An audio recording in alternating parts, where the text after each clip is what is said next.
The Southeast Du Bois School Board begins its preparations for next school year. Purdue Extension brings us a special presentation on agritourism, and Kurt Guxell has sports. Those stories and much more are up next here on 18 WJTS News.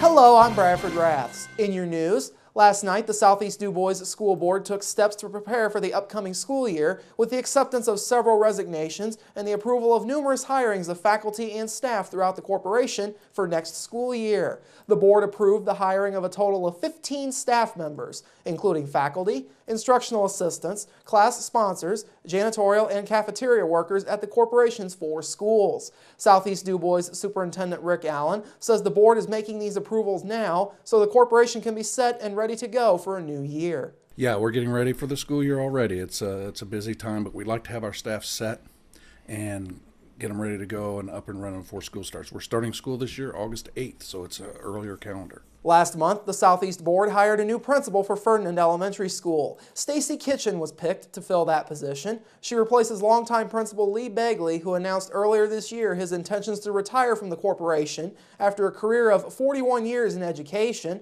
all of which were spent in the Southeast Schools Corporation, including the last 34 as principal at Ferdinand Elementary.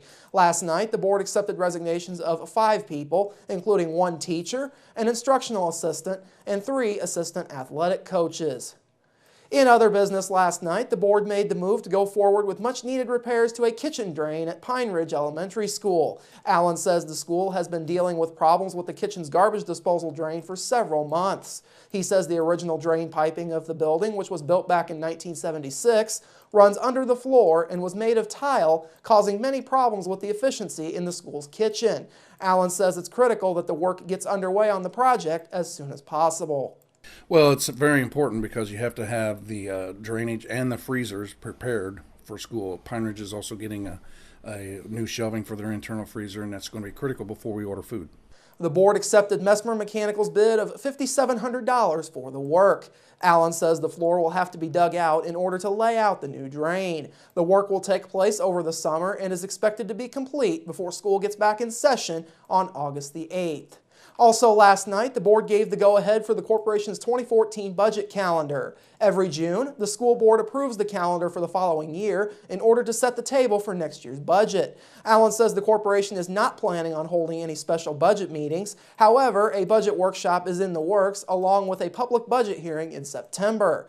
After it's advertised in October, the Department of Local Government Finance will consider the budget. Finally, at the beginning of last night's meeting, the board recognized 5 students as the Southeast School Corporation's top accelerated readers for this past school year. Board President Kent Ubelor presented certificates to Pine Ridge Elementary 3rd grader Ethan Hall. Magdalena Alvis, a 4th grade student at Ferdinand Elementary, was also recognized. 2 students from Cedar Crest Intermediate School that were recognized are 5th grader Mason Van Meter and 6th grade student Jessica Englert. The 5th and final student to be recognized was 8th grader Brady Norman of Forest Park Junior High. Officials with the City of Jasper will be holding a special public meeting next week in regards to the water level at Beaver Lake. The meeting is set for Tuesday evening at 6:30 p.m. in the community room of the Arnold F. Habig Community Center along St. Charles Street. Residents who are concerned about the water level will be able to express their thoughts to city officials. The installation of a newly enlarged spillway at the lake's dam was completed last June, and the lake was refilled by the end of last year. Once the lake refilled, residents told city officials that the water level was much lower than it was before the new spillway was installed. At the Utility Service Board's May 20th meeting, Brian McKenna of Christopher B. Burke Engineering, the Indianapolis-based company that designed the spillway, said that he reviewed the level of the lake and found it to be only a few inches lower than before. About 20 residents attended that meeting, but most did not speak. City officials heard later that residents didn't feel comfortable speaking at the formal meeting with the engineer present. Tuesday's input session will be more informal. Last month, DuBois County Commissioner Randy Fleck was elected Vice President of the Association of Indiana Counties' Southwest District during its annual meeting held in DuBois County. In addition, Spencer County Assessor Sarah Arnold was elected District President. In their roles, they will represent the elected county officials in the district, which includes DuBois, Spencer, Pike, Crawford, Davies, Gibson, Greene, Knox, Lawrence, Martin, Monroe, Orange, Perry, Posey, Sullivan, Vanderburgh, and Warwick counties. There are 6 such districts across the state. Arnold and Fleck will serve on the association's board of directors, which determines policies and legislative goals for the association. A Princeton couple was arrested yesterday afternoon after it was found that they were growing marijuana in their basement. Indiana State Police say they were able to obtain a search warrant for the residence of 45-year-old Robert Spoor and his wife, 44-year-old Sheila Spoor, yesterday afternoon. The warrant was served at approximately 2:30 yesterday afternoon, according to police, and 22 marijuana plants, all approximately 2 feet tall, were seized from the basement of the home. The value of those plants, according to police, would have been approximately $20,000. Both Robert and Sheila Spoor were arrested and lodged in the Gibson County Jail. They are being held without bond and are facing Class D felonies for cultivating marijuana, maintaining a common nuisance, and possession of marijuana, as well as a Class A misdemeanor for possession of paraphernalia. Anyone visiting Holiday World and Splash and Safari this year will have to take part in a new security measure. The parks are conducting bag checks at the entrances. Park personnel are inspecting all bags, purses, and backpacks, as well as strollers and wagons for weapons, alcohol, and outside food and beverages, which are not allowed inside the parks. Baby food is one exception to the rule. Visitors who have such items will be asked to either return them to their vehicles or dispose of them at the gate before entering the parks.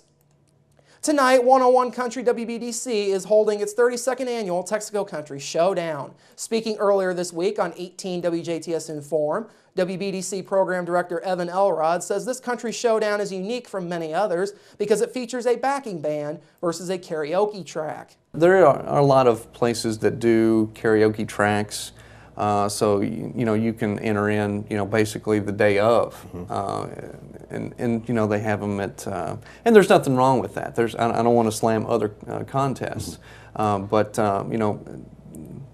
32 years we really do it the right way. Those slated to appear in the showdown this year are Greg Furman of DuBois, Nicole Neff of Nashville, Tennessee, Brittany Norris of Hymera, Amanda Royer of Paoli, Jason McCoy of Lagodi, Dawn Stemley of Celestine, the Lamond Wigwam Project, Gail Parks of Sulphur, Danielle Lee of Huntingburg, Amy Jo Madden of St. Francisville, Illinois, and the Has-Beens of Huntingburg. These performers will compete for prizes and the opportunity to appear at the Indiana State Texaco Country Showdown later this year. Those who advance to the state showdown compete for a $1,000 cash prize and advance to the fall regional competition. 5 regional winners will receive an all-expense-paid trip to the national final and will compete for the national title and $100,000 grand prize. The WBDC Texaco Country Showdown is currently underway at the Jasper Arts Center. Tune in to the 18 WJTS News tomorrow for more coverage from tonight's Country Showdown. Finally this evening, we bring you a presentation courtesy of Purdue Extension. This week, a look at the growing business of agritourism and Purdue Extension's role in helping it grow.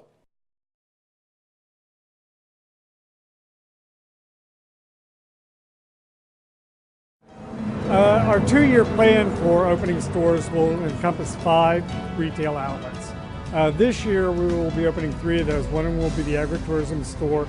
The agritourism store is going to feature value-added products, agritourism products, agriculturally produced, locally, regionally items. Well, one of the great things about being in a small community is the group effort and the team effort that comes out of that.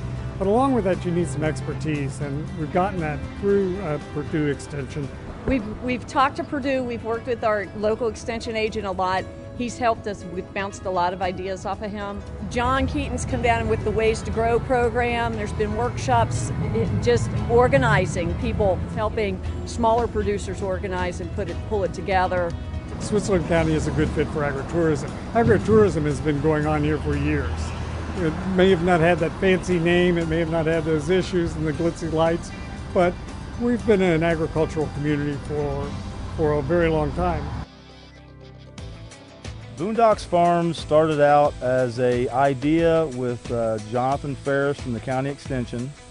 We had him come out and discuss the possibilities for the farm. Boondocks Farms is a relatively new agritourism venture. He started mentioning this thing of agritourism, and I was like, what's agritourism? I don't understand. My role was just to kind of introduce Greg to all the different things that Purdue has. I think Purdue really enjoys people asking questions and wanting to learn knowledge.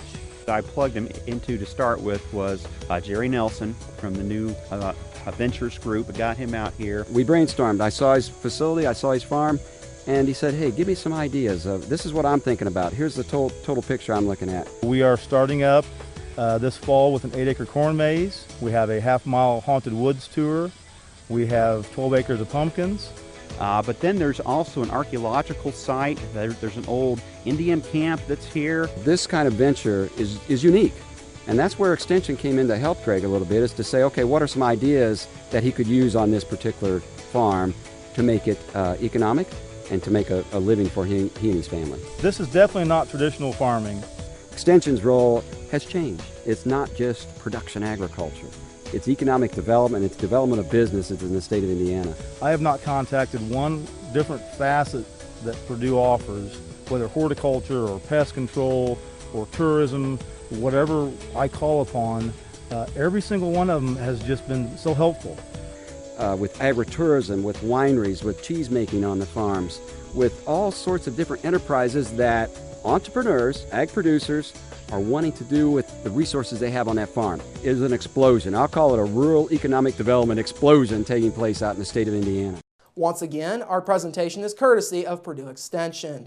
Coming up after the break, your local forecast, sports with Kurt Guxell, and Inform featuring Melissa Baxter discussing the cardboard regatta.